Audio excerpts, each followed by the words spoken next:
নমস্কার বন্ধুরা, গল্পের হাটে আপনাদের সকলকে স্বাগত জানাই। বন্ধুরা, গল্পের হাটে আমার আজকের নিবেদন কবিগুরু রবীন্দ্রনাথ ঠাকুরের রচিত একটি গল্প, কঙ্কাল। ভালো লাগলে অবশ্যই ভিডিওটি লাইক, কমেন্ট, শেয়ার আর আমার চ্যানেলটিকে সাবস্ক্রাইব করে দেবেন। তাহলে চলুন বন্ধুরা, গল্পটি শুরু করা যাক। গল্প পাঠে আমি বৈশালী, আর আপনারা শুনছেন আজকের গল্প কঙ্কাল। আমরা 3 বাল্য সঙ্গী যে ঘরে শয়ন করিতাম, তাহার পাশের ঘরের দেয়ালে একটি আস্ত নরকঙ্কাল ঝুলানো থাকিত। রাত্রে বাতাসে তাহার হাড়গুলা খটখট শব্দ করিয়া নড়িত। দিনের বেলায় আমাদিগকে সেই হাড় নাড়িতে হইত। আমরা তখন পণ্ডিত মহাশয়ের নিকট মেঘনাদ বধ এবং ক্যাম্বেল স্কুলের এক ছাত্রের কাছে অস্থিবিদ্যা পড়িতাম। আমাদের অভিভাবকের ইচ্ছা ছিল আমাদিগকে সহসা সর্ববিদ্যায় পারদর্শী করিয়া তুলিবেন। তাহার অভিপ্রায় কতদূর সফল হইয়াছে, যাহারা আমাদিগকে জানেন তাহাদের নিকট প্রকাশ করা বাহুল্য, এবং যাহারা জানেন না তাহাদের নিকট গোপন করাই শ্রেয়। তাহার পর বহুকাল অতীত হইয়াছে। ইতিমধ্যে সেই ঘর হইতে কঙ্কাল এবং আমাদের মাথা হইতে অস্থিবিদ্যা কোথায় স্থানান্তরিত হইয়াছে অন্বেষণ করিয়া জানা যায় না। অল্পদিন হইল, একদিন রাত্রে কোনো কারণে অন্যত্র স্থানাভাব হওয়াতে আমাকে সেই ঘরে শয়ন করিতে হয়। অনভ্যাসবশত ঘুম হইতেছে না। এপাশ ওপাশ করিতে করিতে গির্জার ঘড়িতে বড় বড় ঘণ্টাগুলো প্রায় সব কটা বাজিয়া গেল। এমন সময়ে ঘরের কোণে যে তেলের সেজ জ্বলিতেছিল, সেটা প্রায় মিনিট 5 ধরিয়া খাবি খাইতে খাইতে একেবারে নিবিয়া গেল। ইতিপূর্বেই আমাদের বাড়িতে 2-1টা দুর্ঘটনা ঘটিয়াছে, তাই এই আলো নেবা হইতে সহজেই মৃত্যুর কথা মনে হইল। এই যে রাত্রি 2 প্রহরে একটি দীপশিখা চিরান্ধকারে মিলাইয়া গেল, প্রকৃতির কাছে ইহাও যেমন, আর মানুষের ছোট ছোট প্রাণ শিখা কখনো দিনে কখনো রাত্রে হঠাৎ নিবিয়া বিস্মৃত হইয়া যায়, তাহাও তেমনি। ক্রমে সেই কঙ্কালের কথা মনে পড়িল। তাহার জীবিতকালের বিষয় কল্পনা করিতে করিতে সহসা মনে হইল একটি চেতন পদার্থ অন্ধকারে ঘরের দেয়াল হাতড়াইয়া আমার মশারির চারিদিকে ঘুরিয়া ঘুরিয়া বেড়াইতেছে। তাহার ঘন ঘন নিঃশ্বাসের শব্দ শোনা যাইতেছে। সে যেন কি খুঁজিতেছে, পাইতেছে না, এবং দ্রুততর বেগে ঘরময় প্রদক্ষিণ করিতেছে। নিশ্চয় বুঝিতে পারিলাম সমস্তই আমার নিদ্রাহীন উষ্ণ মস্তিষ্কের কল্পনা, এবং আমারই মাথার মধ্যে বোঁ বোঁ করিয়া যে রক্ত ছুটিতেছে, তাহাই দ্রুত পদশব্দের মতো শুনাইতেছে। কিন্তু তবু গা ছমছম করিতে লাগিল। জোর করিয়া এই অকারণ ভয় ভাঙিবার জন্য বলিয়া উঠিলাম, কেউ? পদশব্দ আমার মশারির কাছে আসিয়া থামিয়া গেল, এবং একটা উত্তর শুনিতে পাইলাম, আমি। আমার সেই কঙ্কালটা কোথায় গেছে তাই খুঁজিতে আসিয়াছি। আমি ভাবিলাম, নিজের কাল্পনিক সৃষ্টির কাছে ভয় দেখানো কিছু নয়। পাশবালিশটা সবলে আঁকড়িয়া ধরিয়া চিরপরিচিতের মতো অতি সহজ সুরে বলিলাম, এই দুপুর রাত্রে বেশ কাজটি বাহির করিয়াছ, তা সে কঙ্কালে এখন আর তোমার আবশ্যক? অন্ধকারে মশারির অত্যন্ত নিকট হইতে উত্তর আসিল, বলো কি? আমার বুকের হাড় যে তাহারই মধ্যে ছিল।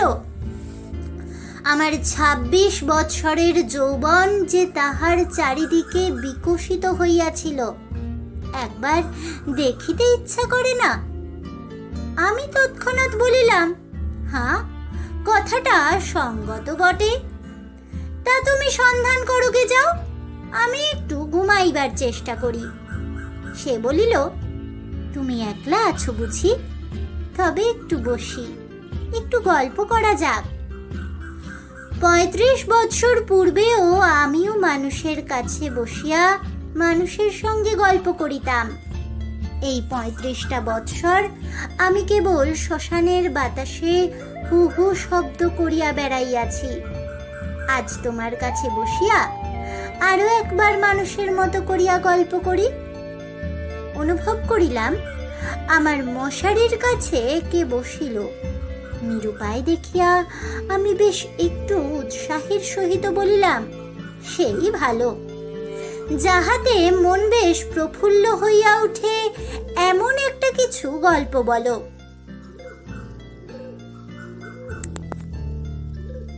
সে বলিল, সবচেয়ে মজার কথা যদি শুনিতে চাও তো আমার জীবনের কথা বলি। গির্জার ঘড়িতে ঢং ঢং করিয়া 2টা বাজিল। যখন মানুষ ছিলাম এবং ছোট ছিলাম, তখন এক ব্যক্তিকে যমের মতো ভয় করিতাম। তিনি আমার স্বামী। মাছকে বর্ষে দেয়া ধরিলে তাহার যেমন মনে হয়, আমারও সেই রূপ মনে হইত। অর্থাৎ কোন এক সম্পূর্ণ অপরিচিত জীব যেন বর্ষিতে গাঁথিয়া আমাকে আমার স্নিগ্ধ গভীর জন্ম জলাশয় হইতে টান মারিয়া ছিনিয়া লইয়া যাইতেছে। কিছুতে তাহার হাত হইতে পরিত্রাণ নাই। বিবাহের 2 মাস পরেই আমার স্বামীর মৃত্যু হইল এবং আমার আত্মীয় স্বজনেরা আমার হইয়া অনেক বিলাপ পরিতাপ করিলেন।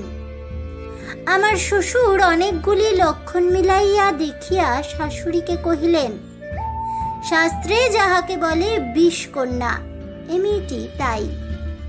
সে কথা আমার স্পষ্ট মনে আছে। শুনিতেছ? কেমন লাগিতেছে? আমি বললাম, বেশ, গল্পের আরম্ভটি বেশ মজার। তবে শোনো। আনন্দে বাপের বাড়ি ফিরিয়া আসিলাম। ক্রমে বয়স বাড়িতে লাগিল। লোকে আমার কাছে লুকাইতে চেষ্টা করিত, কিন্তু আমি নিজে বেশ জানিতাম আমার মতো রূপসী এমন যেখানে সেখানে পাওয়া যায় না। তোমার কি মনে হয়? খুব সম্ভব, কিন্তু আমি তোমাকে কখনো দেখি নাই।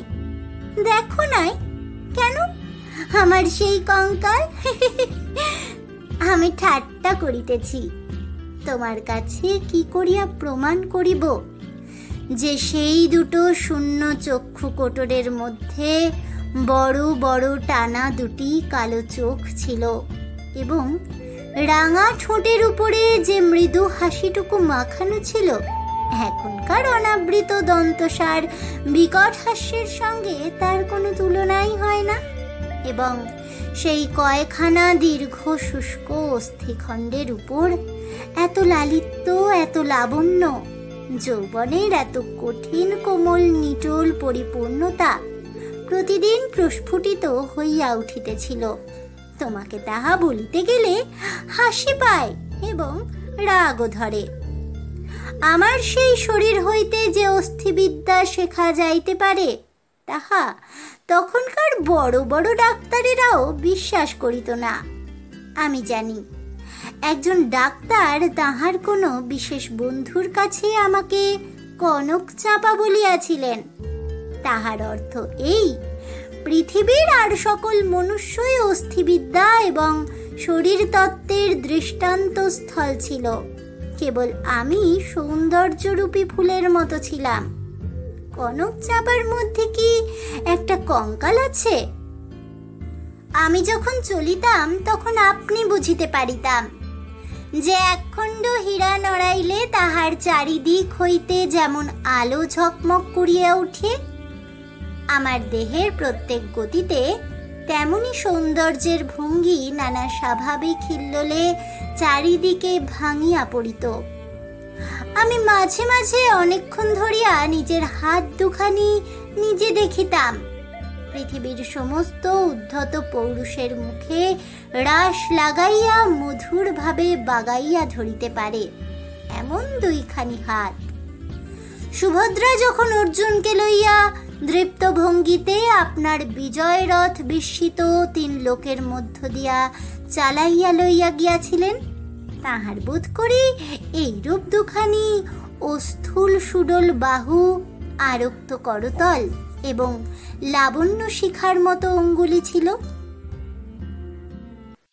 কিন্তু আমার সেই নির্লজ্জ নিরাভরণ চিরবৃদ্ধ কঙ্কাল তোমার কাছে আমার নামে মিথ্যা সাক্ষ্য দিয়াছে। আমি তখন নিরুপায় নিরুত্তর ছিলাম। এই জন্য পৃথিবীর সবচেয়ে তোমার উপর আমার বেশি রাগ। ইচ্ছা করে আমার সেই 16 বৎসরের জীবন্ত যৌবন তাপে উত্তপ্ত আরক্তিম রূপখানি একবার তোমার চোখের সামনে দাঁড় করাই, বহুকালের মতো তোমার 2 চক্ষে নিদ্রা ছুটাইয়া দিই, তোমার অস্থিবিদ্যাকে অস্থির করিয়া দেশ ছাড়া করি। আমি বলিলাম, তোমার গা যদি থাকিত তো গা ছুঁইয়া বলিতাম, সে বিদ্যার লেশ মাত্র আমার মাথায় নাই। আর তোমার সেই ভুবন মোহন পূর্ণ যৌবনের রূপ রজনীর অন্ধকার পটের উপরে জাজল্যমান হইয়া ফুটিয়া উঠিয়াছে। আর অধিক বলিতে হইবে না, আমার কেহ সঙ্গিনী ছিল না। দাদা প্রতিজ্ঞা করিয়াছিলেন বিবাহ করিবেন না। অন্তঃপুরে আমি একা, বাগানের গাছতলায় আমি একা বসিয়া ভাবিতাম, সমস্ত পৃথিবী আমাকেই ভালোবাসিতেছে, সমস্ত তারা আমাকে নিরীক্ষণ করিতেছে। বাতাস ছল করিয়া বারবার দীর্ঘ নিঃশ্বাসে পাশ দিয়া চলিয়া যাইতেছে, এবং যে তৃণাসনে পা দুটি মেলিয়া বসিয়া আছি, তাহার যদি চেতনা থাকিত তবে সে পুনর্বার অচেতন হইয়া যাইত। পৃথিবীর সমস্ত যুবা পুরুষ ওই তৃণপুঞ্জ রূপে দল বাঁধিয়া নিস্তব্ধে আমার চরণবর্তী হইয়া দাঁড়াইয়াছে, এই রূপ আমি কল্পনা করিতাম। হৃদয়ে অকারণে কেমন বেদনা অনুভব হইত। দাদার বন্ধু শশীশেখর যখন মেডিকেল কলেজ হইতে পাশ হইয়া আসিলেন, তখন তিনি আমাদের বাড়ির ডাক্তার হইলেন। আমি তাহাকে পূর্বে আড়াল হইতে অনেকবার দেখিয়াছি। দাদা অত্যন্ত অদ্ভুত লোক ছিলেন।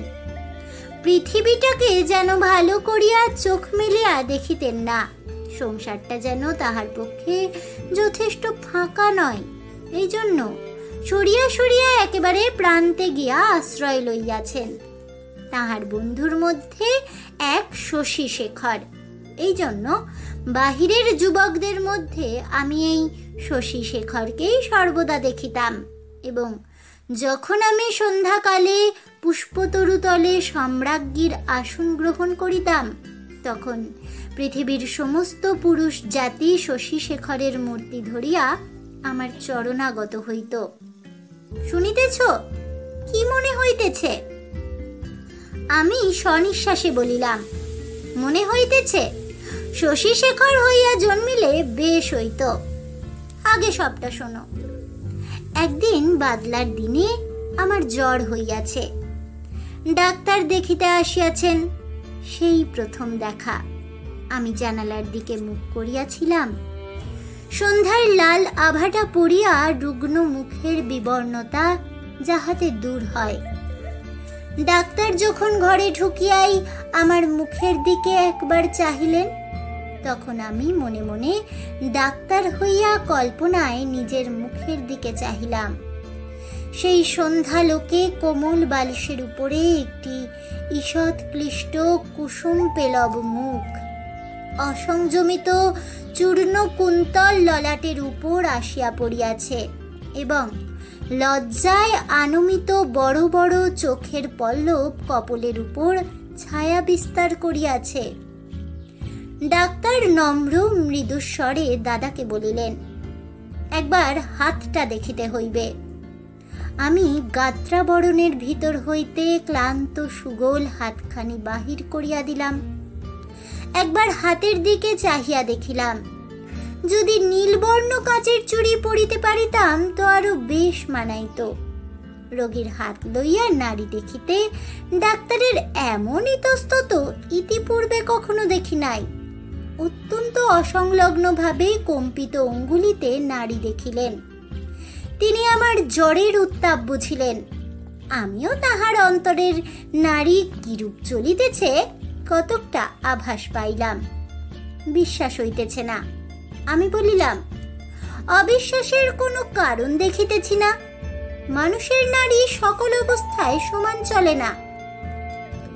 কালক্রমে আরো 2-4 বার রোগ ও আরোগ্য হইবার পরে দেখিলাম আমার সেই সন্ধ্যাকালের মানস সভায় পৃথিবীর কোটি কোটি পুরুষ সংখ্যা অত্যন্ত হ্রাস হইয়া ক্রমে একটিতে আসিয়া ঠেকিল। আমার পৃথিবী প্রায় জনশূন্য হইয়া আসিল। জগতে কেবল একটি ডাক্তার এবং একটি রোগী অবশিষ্ট রহিল। আমি গোপনে সন্ধ্যাবেলায় একটি বাসন্তী রঙের কাপড় পরিতাম। ভালো করিয়া খোঁপা বাঁধিয়া মাথায় একগাছি বেল ফুলের মালা জড়াইতাম। একটি আয়না হাতে লইয়া বাগানে গিয়া বসিতাম। কেন? আপনাকে দেখিয়া কি আর পরিতৃপ্তি হয় না? বাস্তবিকই হয় না। কেন না? আমি তো আপনাকে দেখিতাম না। আমি তখন একলা বসিয়া 2 জন হইতাম। আমি তখন ডাক্তার হইয়া আপনাকে দেখিতাম, মুগ্ধ হইতাম এবং ভালোবাসিতাম এবং আদর করিতাম। অথচ প্রাণের ভিতরে একটা দীর্ঘ নিঃশ্বাস সন্ধ্যা বাতাসের মতো হু হু করিয়া উঠিত। সেই হইতে আমি আর একলা ছিলাম না। যখন চলিতাম নত নেত্রে চাহিয়া দেখিতাম পায়ের অঙ্গুলিগুলি পৃথিবীর উপরে কেমন করিয়া পড়িতেছে এবং ভাবিতাম এই পদক্ষেপ আমাদের নূতন পরীক্ষোত্তীর্ণ ডাক্তারের কেমন লাগে। মধ্যাহ্নে জানালার বাহিরে ঝাঁঝা রোদ করিত। কোথাও সারা শব্দ নাই।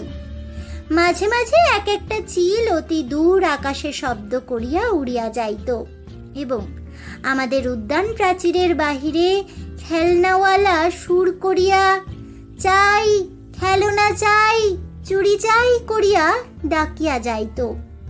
আমি একখানি ধবধবে চাদর পাতিয়া নিজের হাতে বিছানা করিয়া শয়ন করিতাম।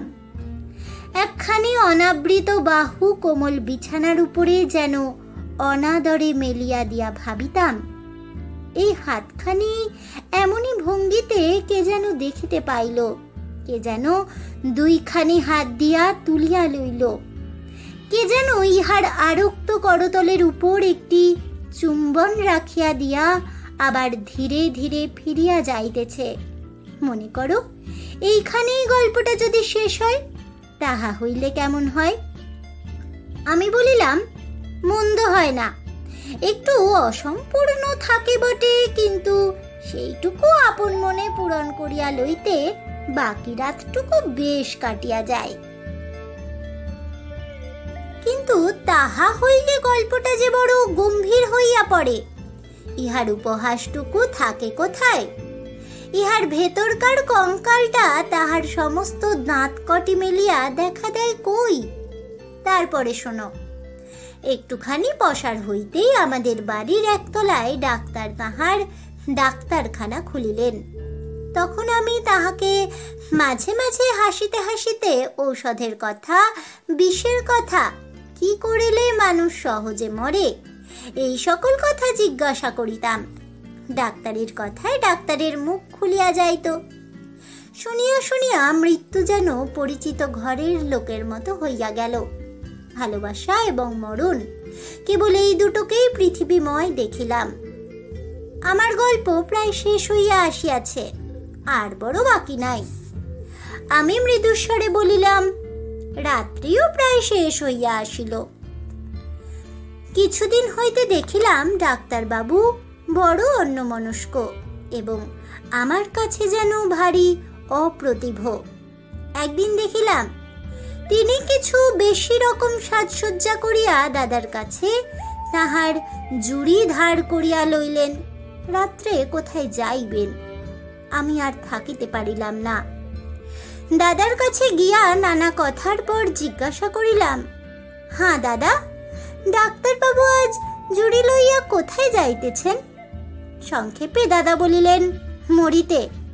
আমি বলিলাম, না, সত্য করিয়া বলো না। তিনি পূর্বাপেক্ষা কিঞ্চিত খোলসা করিয়া বলিলেন, বিবাহ করিতে। আমি বলিলাম, সত্য নাকি বলিয়া অনেক হাসিতে লাগিলাম। অল্পে অল্পে শুনিলাম, এই বিবাহে ডাক্তার 12,000 টাকা পাইবেন। কিন্তু আমার কাছে এই সংবাদ গোপন করিয়া আমাকে অপমান করিবার তাৎপর্য কি? আমি কি তাহার পায়ে ধরিয়া বলিয়াছিলাম যে এমন কাজ করিলে আমি বুক ফাটিয়া মরিব? পুরুষদের বিশ্বাস করিবার জো নাই। পৃথিবীতে আমি একটিমাত্র পুরুষ দেখিয়াছি এবং এক মুহূর্তে সমস্ত জ্ঞান লাভ করিয়াছি। ডাক্তার রোগী দেখিয়া সন্ধ্যার পূর্বে ঘরে আসিলে আমি প্রচুর পরিমাণে হাসিতে হাসিতে বলিলাম, কি ডাক্তার মহাশয়, আজ নাকি আপনার বিবাহ? আমার প্রফুল্লতা দেখিয়া ডাক্তার যে কেবল অপ্রতিভ হইলেন তাহা নহে, ভারী বিমর্ষ হইয়া গেলেন। জিজ্ঞাসা করিলাম, বাজনা বাদ্য কিছু নাই যে? শুনিয়া তিনি ঈষৎ একটু নিঃশ্বাস ফেলিয়া বলিলেন, বিবাহ ব্যাপারটা কি এতই আনন্দের? শুনিয়া আমি হাসিয়া অস্থির হইয়া গেলাম। এমন কথাও তো কখনো শুনি নাই। আমি বলিলাম, সে হইবে না, বাজনা চাই, আলো চাই। দাদাকে এমনি ব্যস্ত করিয়া তুলিলাম যে দাদা তখনই রীতিমতো উৎসবের আয়োজনে প্রবৃত্ত হইলেন। আমি কেবলই গল্প করিতে লাগিলাম, বধূ আসিলে ঘরে কি হইবে, কি করিব? জিজ্ঞাসা করিলাম, আচ্ছা ডাক্তার মহাশয়, তখনও কি আপনি রোগীর নাড়ি টিপিয়া বেড়াইবেন? যদিও মানুষের, বিশেষত পুরুষের মনটা দৃষ্টিগোচর নয়, তবু আমি শপথ করিয়া বলিতে পারি, কথাগুলি ডাক্তারের বুকে শেলের মতো বাজিতেছিল। অনেক রাত্রে লগ্ন। সন্ধ্যাবেলায় ডাক্তার ছাতের উপর বসিয়া দাদার সহিত 2-1 পাত্র মদ খাইতেছিলেন। দুইজনেরই এই অভ্যাসটুকু ছিল। ক্রমে আকাশে চাঁদ উঠিল। আমি হাসিতে হাসিতে আসিয়া বলিলাম, ডাক্তার মশাই, ভুলিয়া গেলেন নাকি? যাত্রার যে সময় হইয়াছে। এখানে একটা সামান্য কথা বলা আবশ্যক। ইতিমধ্যে আমি গোপনে ডাক্তারখানায় গিয়া খানিকটা গুঁড়া সংগ্রহ করিয়া আনিয়াছিলাম এবং সেই গুঁড়ার কিয়দংশ সুবিধা মতো অলক্ষিতে ডাক্তারের গ্লাসে মিশাইয়া দিয়াছিলাম। কোন গুঁড়া খাইলে মানুষ মরে ডাক্তারের কাছে শিখিয়াছিলাম। ডাক্তার এক চুমুকে গ্লাসটি শেষ করিয়া কিঞ্চিত আর্দ্র গদগদ কণ্ঠে আমার মুখের দিকে মর্মান্তিক দৃষ্টিপাত করিয়া বলিলেন, তবে চলিলাম। বাঁশি বাজিতে লাগিল। আমি একটি বেনারসি শাড়ি পরিলাম। যতগুলি গহনা সিন্ধুকে তোলা ছিল সবগুলি বাহির করিয়া পরিলাম। সেথিতে বড় করিয়া সিঁদুর দিলাম। আমার সেই বকুলতলায় বিছানা পাতিলাম। বড় সুন্দর রাত্রি, ফুটফুটে জ্যোৎস্না। সুপ্ত জগতের ক্লান্তি হরণ করিয়া দক্ষিণে বাতাস বহিতেছে। জুঁইয়ার বেলফুলের গন্ধে সমস্ত বাগান আমোদ করিয়াছে। বাঁশির শব্দ যখন ক্রমে দূরে চলিয়া গেল, জ্যোৎস্না যখন অন্ধকার হইয়া আসিতে লাগিল, এই তরু পল্লব এবং আকাশ এবং আজন্মকালের ঘর দুয়ার লইয়া পৃথিবী যখন আমার চারিদিক হইতে মায়ার মতো মিলাইয়া যাইতে লাগিল, তখন আমি নেত্র নিমিলন করিয়া হাসিলাম। ইচ্ছা ছিল যখন লোকে আসিয়া আমাকে দেখিবে তখন এই হাসিটুকু যেন রঙিন নেশার মতো আমার ঠোঁটের কাছে লাগিয়া থাকে। ইচ্ছা ছিল যখন আমার অনন্ত রাত্রির বাসর ঘরে ধীরে ধীরে প্রবেশ করিব, তখন এই হাসিটুকু এখান হইতেই মুখ করিয়া লইয়া যাইব। কোথায় বাসর ঘর? আমার সে বিবাহের বেশ কোথায়? নিজের ভিতর হইতে একটা খটখট শব্দে জাগিয়া দেখিলাম, আমাকে লইয়া 3টি বালক অস্থিবিদ্যা শিখিতেছে। বুকের যেখানে সুখ দুঃখ ধুক ধুক করিত এবং যৌবনের পাপড়ি প্রতিদিন একটি একটি করিয়া প্রস্ফুটিত হইত, সেইখানে বেত্র নির্দেশ করিয়া কোনো অস্থির কি নাম মাস্টার তা শিখাইতেছে। আর সেই যে অন্তিম হাসিটুকু ওষ্ঠের কাছে ফুটাইয়া তুলিয়াছিলাম, তাহার কোনো চিহ্ন দেখিতে পাইয়াছিলে কি? গল্পটা কেমন লাগিল? আমি বললাম, গল্পটি বেশ প্রফুল্লকর। এমন সময় প্রথম কাক ডাকিল। জিজ্ঞাসা করিলাম, এখনো আছো কি? কোনো উত্তর পাইলাম না। ঘরের মধ্যে ভোরের আলো প্রবেশ করিল। তাহলে বন্ধুরা, আমার আজকের এই গল্পটি শুনে কেমন লাগলো অবশ্যই আমাকে কমেন্টে জানাবেন। ভিডিওটি ভালো লেগে থাকলে লাইক শেয়ার করতে ভুলবেন না। আমার চ্যানেলের নতুন বন্ধু হয়ে থাকলে চ্যানেলটিকে সাবস্ক্রাইব করে দেবেন। পাশে থাকা বেল বাটনটি প্রেস করে রাখবেন নতুন ভিডিওর নোটিফিকেশন পাওয়ার জন্য। দেখা হচ্ছে পরবর্তী ভিডিওতে। সকলে ভালো থাকুন, সুস্থ থাকুন আর অবশ্যই দেখতে থাকুন গল্পের হাট।